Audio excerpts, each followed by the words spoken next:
Hotep and blessings. This is Jamila Niera from Women's Work Consulting Group. And this segment, I want to discuss herbs for the reproductive years. I'm doing a series on herbs that are important for women to know while they're in their reproductive years. However, there are times when we do not want to be reproductive. We just sort of, we've already had our families, or the timing for implantation of a pregnancy isn't optimal. And we may find that we just don't particularly feel that this is something that we need or want to do. So what I'm noticing is that there's a lot of conversation in the media right now about the women's reproductive health. There's been a resurgence of conversation around abortion rights, and which is very scary for, especially as Black women, because very often we don't have the resources available to us to really access some of these services when we need them most. I will say that that doesn't mean that all is lost, because nature provides a very a bounty of resources that are available to us in the form of herbs. So I'm going to explore a few of them. I'm going to give you the names of a few of those herbs that will help you if you decide that that you want to take control of your own birth control, and you want to actually be sure that you are working in tandem with nature so that things happen for you as you would like them to. Some of these herbs, the ones I'm going to recommend to you, are ones that I've actually used with great efficacy, either in my own family and, with myself personally, or with other women who I've served over the years, and they've expressed that they were effective. So those are the ones I'm going to go through. These are herbs that are considered implantation inhibitors, and some of those would be wild carrot seed, which is really, really, wild carrot seed, of course, is, often you can find these things at a health food store, I will say. And smartweed is another one of those. You might want to make an infusion of these herbs using, of course, again, I mentioned in another earlier video that to make an infusion, you need an ounce of the dried herb to 1 quart of boiling water. You're going to pour it into a jar that can actually hold that amount of water. Put your herbs in the bottom, fill that to the rim with boiling water, seal it with the cap, and leave it for up to 4 hours. 4 hours or more will create an infusion. And what that does is it draws out the hot water, and sitting in that hot water, steeping for that long, releases all of the healing properties of that herb into the actual water. So when you actually drink that infusion, you're getting a surge of the power that that actual plant has available to your body. This is a standardized recipe, if you will, for an infusion. So if you ever see something that says make an infusion, the usual dosage, unless otherwise stated, as far as I'm in my research, it seems that unless otherwise stated, you use 1 ounce of the herb per 1 quart of water. So these are things that are really good to know about how to prepare the herbs. A lot of times we hear, oh, just use this herb and that herb. But what do you do once you've gone and you've bought it? Now it's in your cabinet and it's sitting, looking so lovely. But how do I avail myself to all of its benefits? Another thing that I like to recommend is that that you strain the herb and actually press the water from the herb leaves back into the infusion so that you get all of it. Because even though in the water that's left in the actual herb, if you're wringing it out with your hand and then adding that to the infusion that you will drink, that also has a stronger presence of the healing properties. I will say that these next herbs are menstrual promoters. So let's say that, you know, you're going along and everything is groovy, or so you think, and then you happen to realize, you look up and it's like 2 or 3 days and your lady's days haven't come down yet, and you're a little concerned, but you don't really know whether there's anything to really get excited about. What I tell my clients and ladies that I actually work with in this field is, I tell them, if you think it's a possibility that you could be carrying life and you don't necessarily want to, a very good thing to avail yourself to are those things that will promote your menses, so that you can actually it will release anything that is attempting to attach itself to the uterine wall. So ginger root, I'm going to speak of two things right off the top that I think are very, very valuable, because they are food products. And a lot of times women, a few of the women that are in my practice will say to me that they don't really have access to herbals. Maybe they're in the rural area, like where I lived previously. There wasn't a health food store around the corner. You'd have to go into another town to go and get these things. But at your regular grocery store, you can find two of these things that will work very, very well for you. The first of which is ginger root. As a Jamaican American, ginger root is one of the most valuable. I don't know if I would call it an herb, but it's certainly one of the most valuable things that you can have in your cupboard at all times. It's good for colds. It's good for if you have congestion. It's good for nausea. A good note to think about is, if you find that you are nauseous when you're drinking ginger tea, let's say that you're trying to bring your ladies' days down, and you find that drinking the infusion of ginger root makes you nauseous, the likelihood that you are carrying life is rather high. So that's something that your next step might be to go and find out, just, you know, whether or not, what your status is. So with the ginger root, as well as parsley, if you can imagine that, parsley is another one of those things that is also a menstrual promoter. You can make a juice using parsley. You can also, you know, make an infusion from it. But one thing that I read in a book, the same book by the author Susan Weed, she recommended to take a few of the sprigs of parsley and insert them into the vaginal cavity, and you take them out at, you know, I would imagine that'd be something that you might do at night, and then in the morning you take those out, and then, you know, and do the same thing for a number of nights, maybe 2 or 3 nights, and that should promote your menses. Now, I have used, for the record, I have used I've made an infusion with parsley, but I hadn't made the insertion. But that doesn't necessarily mean that I'd say, oh, don't do that, you know, because everything has, you know, if you put other things in there, I think it's safe to put some. Oh, did I say that out loud? I guess I did. So anyway, back to the topic at hand. I will say that ginger root and parsley are two things that you can avail yourself to that will allow you to get those at a grocery store, somewhere you could get those a little bit more readily available to you. Excuse me. The other thing is pennyroyal. Another one of those herbs that are really good is pennyroyal. And this is an emmenagogue. Emmenagogue. That was a word I had to figure out. But you can use pennyroyal. Another one that is good, that works in tandem with pennyroyal often, is blue and black cohosh. Now, these are all these are all roots that you would use with an infusion. Sometimes people like to put them together. I've used pennyroyal and black cohosh together, and I've made an infusion of that.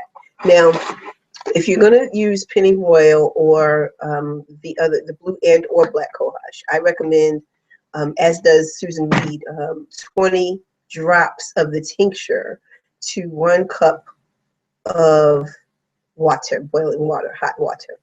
If you're going to make an infusion, you take no more than 4 cups of that per day.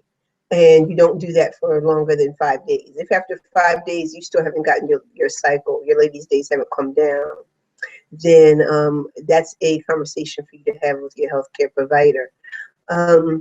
Several books speak, and say be mindful of these things: pennyroyal, blue and black cohosh, because if you take them longer than the 5 days, which I do not recommend that anyone does that, do not take these things longer than 5 days in a row, in a stretch.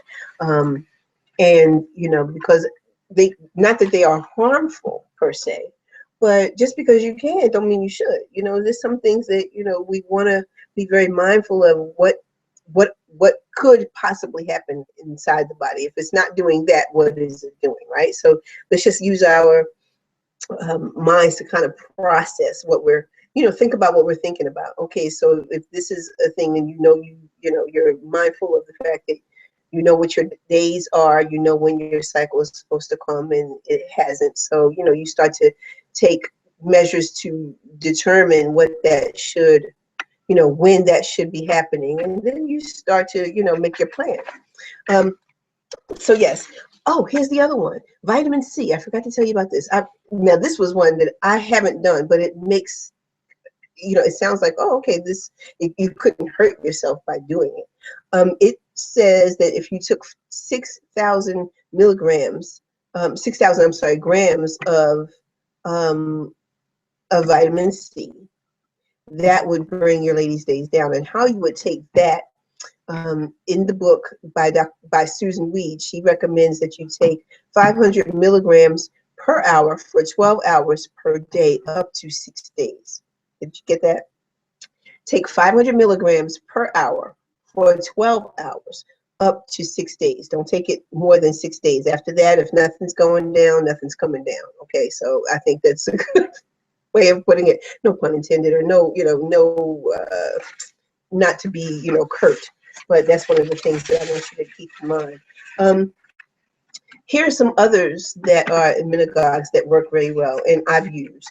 Lemon balm, fresh lemon balm, which you can grow on your balcony or in your backyard if you chose to. Of course, I spoke of blue and black cohosh. Both of those can be taken. I've used life root, the plant and flower. You can use that. Motherwort is excellent. I've used motherwort with great efficacy, and have recommended it to other clients, and they too have reported that it worked out very well for them. Mugwort is another one that you might think about. You can find mugwort and motherwort both at most health food stores. I live in a town in North Carolina that's not too small, but not big either. And when I go to the 2 health food stores that I have been to here locally, both have motherwort and mugwort in plentiful amounts. So you should probably be able to get those. I spoke to you about parsley leaves already, fresh parsley, but another one was rosemary that I hadn't known about. Now, these are ones that I hadn't tried. I haven't tried rosemary or the parsley as an insert. I've tried the parsley as a tincture. I mean, not a tincture, as an infusion. So these are some things that, now that we're actually having a different kind of conversation, here's my reason for bringing this. A lot of people might ask the question, well, why are you even talking about that when you're a person who believes in promoting life and wellness? There is nothing nice, friends, about finding yourself in a situation where it's not the optimal time for you to bring a life forward, and you are stressing about that. Very often the medical procedures are such that they can be very torturous for the mentality of a woman's, spirit. Just the whole idea of having to turn that part over to some mechanical process. It's very daunting at best. So my recommendation is always to go with something that is in nature, something that can be a very healing modality, something that we already know is present. If God made it and put it here in the earth. Everything that's here is good for something. So let's start to have more dialogue about those things, because the truth of things is, if today or tomorrow the government decides that they don't want to allow, once again, we want to reverse things, and they don't want to allow for women to be able to decide when and if life enters through them. We don't want to be stuck, and we want to make sure that our daughters and the women around us are aware that there are other opportunities and other options, really, not so much opportunities, but there are certainly other options for us to really avail ourselves to. And I think that the conversation should be expanded. I do believe that, a woman's choice is her own individual choice, but having informed, being informed of other opportunities and other options to explore, I think makes us feel a little bit more in control of our lives. And I don't like the idea, I'm going to say out loud, that I've never felt like it was anyone else's business what a woman does and what her choice is. I think it's very individual and very personal. And I've always respected the boundaries and the decisions that every family makes, because it's really about the individual family and what that family looks like for them, what they want that family to look like. Yes. So these are things that I felt were important. Start to do some research, friends. The most important thing you could do is inform yourself about what is the best and right thing to do, and what can I do? Is there anything more that I can be doing? Can I take charge of this particular area or aspect of my life? Because it does empower, feeling more empowered does something for the psyche. It makes you sort of, it makes you feel like you have some choice about what's going on in your world. And even though very often it's just an illusion. Very often it's an illusion. I won't lie and say that it is, but I will say that having something else and knowing what remedies actually work. I'm saying to you that these are the ones that I've used. The ones that I didn't use, what I don't know about, I'm going to tell you about it and say I don't know about it. I'm not going to lie to you and say, oh yes, I used that and it was fine. And I'm not going to say anything that is going to create a situation where there's ambivalence. If I'm ambivalent, or if I don't know about it, I don't know enough, I'm going to direct you to say, do your own due diligence. And that is the most important thing that we could do as women anyway, yes, is to really pay attention to what it is that we are getting at. What is it that we're trying to accomplish with this world? We only get this one life, friends. And it may as well be spent the way we would like. And we may as well try to find ways that we can become harmonious and kind of, even ourselves out, so that, we are working in tandem with God to really bring about the things that we want to see happening in our lives. Herbal remedies are one of those very wonderful things that we can avail ourselves to, not only for their benefits of what I'm speaking of today, but also for their healing qualities on the uterine muscles and to strengthen the uterine walls. And so when you are ready, you actually will be strong enough to actually hold a life. Herbs like red raspberry, for instance, we often speak of how important that is for the uterine, for toning the uterus and toning the muscles of the uterus. But it's also good to be doing that even if and after you've tried some of these remedies, if you find that you need to take one of these herbs so that you can bring about your menses, then actually following up with that for the next few weeks following with an infusion of red raspberry. It can't hurt you at all. So start to do some research. There are 2 books that I recommended earlier to you. One of which is called